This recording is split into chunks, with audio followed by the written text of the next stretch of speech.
Finally যে জার্নিটা শুরু হয়েছিল 20 ফেব্রুয়ারি ভারতের জন্য, সেই জার্নি ওভারকাম করলো, সেই জার্নিটা জিতে গেল ভারত। আর ভারত এই মুহূর্তে আইসিসি চ্যাম্পিয়ন্স ট্রফি 2025-এর উইনার। বাইরে এক্ষুনি আমি শুনতে পাচ্ছি বাজির আওয়াজ হচ্ছে। আমি শিওর যে যারা এই ভিডিও দেখছো এবং যারা দেখছো না, কোনো পরোয়া নেই, কারণ এই মুহূর্তে ভারত জিতেছে। এর থেকে অহংকার করার মতো, এর থেকে গর্ব করার মতো কোনো বিষয় আপাতত এছাড়া আর কিছু নেই। একটু আগেই শুনছিলাম কয়েকজন বাচ্চা বলতে বলতে যাচ্ছে যে অস্ট্রেলিয়াকে হারিয়ে দিয়েছে ভারত, কিন্তু আসলে তো তা নয়। কিন্তু ভারত হারিয়েছে, এটা সত্যি সত্যি সত্যি। আর এবার হারিয়ে দিয়েছে নিউজিল্যান্ডকে। নিউজিল্যান্ড আর একটা ফাইনাল কিন্তু হেরে গেল। আর এই মুহূর্তে ভারত জিতে গেছে 4 উইকেটে 6 বল বাকি থাকতে। প্রথমে ব্যাট করে নিউজিল্যান্ড 251 রান 7 উইকেটের বিনিময়ে 50 ওভারে করে। 49 ওভারে 6 উইকেটের বিনিময়ে প্রয়োজনীয় রান 254 তুলে নেয় ভারত। নিউজিল্যান্ড যখন ব্যাট করেছে তখন পিচ যেন অন্যরকম মনে হয়েছে, তবে যেহেতু প্রতিপক্ষ নিউজিল্যান্ড, তাই এটা বলার কোনো জায়গাই নেই যে ভারত যখন ব্যাট করেছে তখন পিচ বদলে গেছে, কারণ ভারতকেও কিন্তু সেই রকমই বেগ পেতে হয়েছে। বাট ফাইনালি ভারত জিতে গেছে। এই থ্রু আউট এই টুর্নামেন্ট যেভাবে ভারত খেলেছে, এই ফলটাই হওয়ার কথা ছিল। অনেক কথা হয়েছে যে দুবাইয়ের পিচ ভারতের পক্ষে যায়, দুবাইয়ের আবহাওয়া ভারতের পক্ষে যায়, কারণ ভারত অনেকটা সময় দুবাইতে কাটিয়েছে এই টুর্নামেন্ট চলাকালীন। কিন্তু সবকিছু মানা সত্ত্বেও এটা মানতেই হবে যে ক্রিকেটীয় দক্ষতায় ভারতকে টেক্কা দেওয়ার মতো এইবার অন্তত এই টুর্নামেন্টে কোনো দলই ছিল না। হ্যাঁ, নিউজিল্যান্ড একমাত্র দল ছিল যে ভারতকে টেক্কা দিতে পারত, কিন্তু সেই নিউজিল্যান্ডও আজকে পরাস্ত হলো। গ্রুপ পর্বের ম্যাচেও পরাস্ত হয়েছিল, ফাইনালেও তাই হলো। প্রথমে যখন বল করে ভারত, তখন ভারতের হয়ে 2 উইকেট করে নেয় বরুণ চক্রবর্তী। কুলদীপ যাদব আজ যথেষ্ট ভালো বোলিং করেছে, যেটা আমি অনেক দিন আগে থেকে বলছিলাম যে ভারতকে ভালো কিছু করতে হলে সকলকে একসঙ্গে ভালো করতে হবে।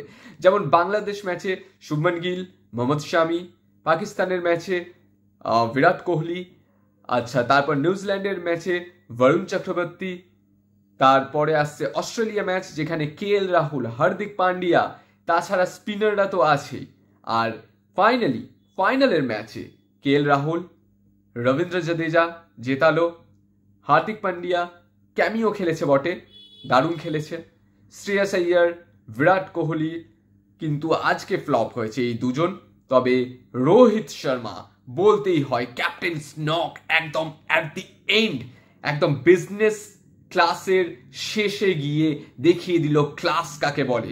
রোহিত শর্মা আজকে, আমি একই কথা বলেছিলাম বিরাট কোহলির ক্ষেত্রে যখন অস্ট্রেলিয়ার সঙ্গে এই ম্যাচটা ছিল এর আগে, যদি রোহিত শর্মা আউট যে হয়ে গেল, তারপর আজকে যদি ভারত হেরে যেত, রোহিত শর্মার দিকে আঙুল উঠতো, কারণ রোহিত শর্মা যে সময়ে আউট হয়েছে সেই সময়টা কিন্তু অত্যন্ত গুরুত্বপূর্ণ।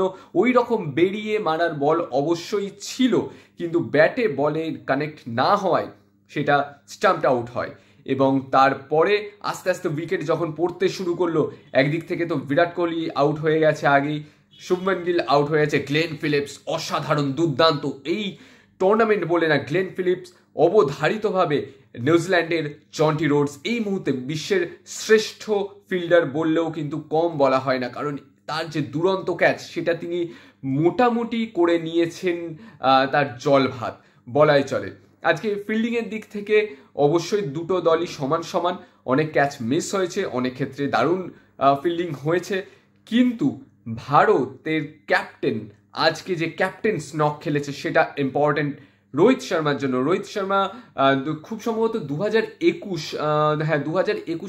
পর্যন্ত 2021 পর্যন্ত রোহিত শর্মা যেভাবে খেলেছে খুব ধরে ধরে খেলেছে, ফলে স্ট্রাইক রেট অনেক কম, অ্যাভারেজ অনেক কম। কিন্তু 2022-এর পর থেকে, বিশেষ করে 2023-এর ওয়ার্ল্ড কাপে আমরা দেখেছি রোহিত শর্মার অ্যাভারেজ স্ট্রাইক রেট অত্যন্ত উঁচু মানের।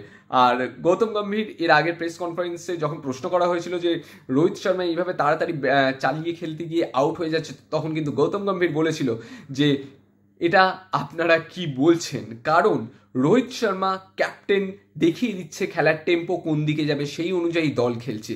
আর আজকে রোহিত শর্মা দাঁড়িয়েছিলেন অনেকক্ষণ, সেই জন্য আজকের এই ম্যাচ জিততে অসুবিধা হয়নি, পাওয়ার প্লেতে রান তুলে দিয়েছে রোহিত শর্মা, আর তারপরে বাকি কাজটা তো বাকিরা করেছে।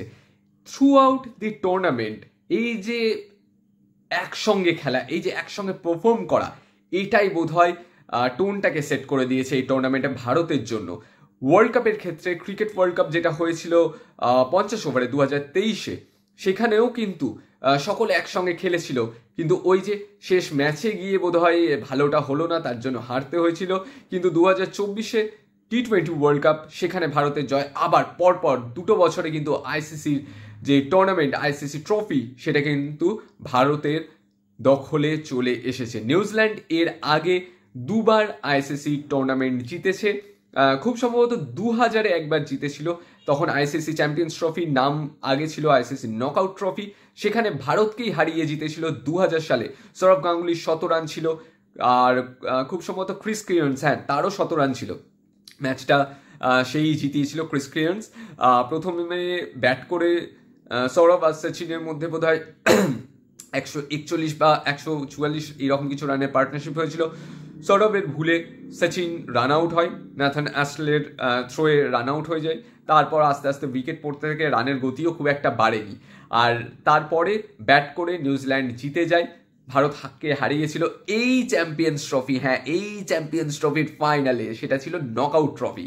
তারপরে 2021-এর যেটা 2019-21 সাইকেলে ওয়ার্ল্ড টেস্ট চ্যাম্পিয়নশিপের ফাইনাল হয়েছিল, সেখানেও কিন্তু নিউজিল্যান্ড জিতেছিল। আর নিউজিল্যান্ডের সেই ম্যাচে ম্যান অফ দ্য ম্যাচ হয়েছিল কাইল জেমিসন। যেই কাইল জেমিসন এই ম্যাচেও কিন্তু খেলেছে, তখন খুব সম্ভবত 2 ইনিংস মিলিয়ে 7টা উইকেট নিয়েছিল, ম্যান অফ দ্য ম্যাচ হয়েছিল, এখন যাকে বলা হয় প্লেয়ার অফ দ্য ম্যাচ। আর সেই জেমিসন এবারেও কিন্তু টিমে ছিল। যখন এক এক করে উইকেট পড়ছে, সত্যি সত্যি বলছি, ভারতের সাপোর্টার হয়ে কিন্তু বুকটা দুরু দুরু করছিল, কিন্তু তার সঙ্গে সঙ্গে নিউজিল্যান্ডকেও বাহবা দিতে হয়, কারণ এই ম্যাচটাকে যদি কেউ টেনে ধরে রাখতে পারতো, সেটা অবশ্যই নিউজিল্যান্ড দল, সেটাই করেছে। সবসময় সহজ হয় না প্রত্যেকটা সিদ্ধান্ত নেওয়া, কিন্তু প্রত্যেকটা সিদ্ধান্তের পিছনে অনেকগুলো কিন্তু কাজ করতে থাকে, যেটা আমরা বাইরে বসে বুঝতে পারি না, যেটা আমরা বাইরে বসে দেখতে পারি না, তাই সমালোচনা করি। সমালোচনাটা আমাদের হাতে, কিন্তু ক্রিকেটাররা যখন পারফর্ম করে সেটা মাঠে। খেলার মতো জীবনেও কিন্তু মোমেন্টাম শব্দটা গুরুত্বপূর্ণ। এই যে আমরা জীবনে যখন অনেকটা আনন্দের সময় আসে, তারপরে একটা দুঃখের সময় এলেই আমাদের মনে সংশয় তৈরি হয়, ক্রিকেটের খেলাতেও তাই হয়। কিন্তু সেই সব সংশয় কাটিয়ে যারা জিতে যেতে পারে এই যুদ্ধগুলো, তাদেরকে বলা হয় চ্যাম্পিয়ন। এইবার যেমন ভারত হলো চ্যাম্পিয়ন্স ট্রফি 2025-এর উইনার আর আইসিসি টুর্নামেন্টের চ্যাম্পিয়ন। তাই ভারত ফাইনালে, আইসিসি টুর্নামেন্টের ফাইনালে গেলেই যে হেরে যায়, আর সেটা বলা যাবে না, কারণ গত বছর থেকে দেখিয়ে দিচ্ছে বস ইন্ডিয়ায়। সো চাক দে ইন্ডিয়া। আজকে রাতটা ভালো ঘুম হবে। এই যে প্রায় 1 মাসের কাছাকাছি, 1 মাস তো নয়, এখনো 10টা দিন বাকি আছে, সে যাই হোক, ফেব্রুয়ারি ছিল যদিও বা ওখানে 8 দিনের ব্যাপার, কিন্তু ওই 20 ফেব্রুয়ারি থেকে যে জার্নি শুরু হয়েছে, তামাম ক্রিকেট বিশ্ব দেখলো যে ক্রিকেট দুনিয়ায় ভারতই শেষ কথা বলে, তবে সেটা খেলার মাঠেই।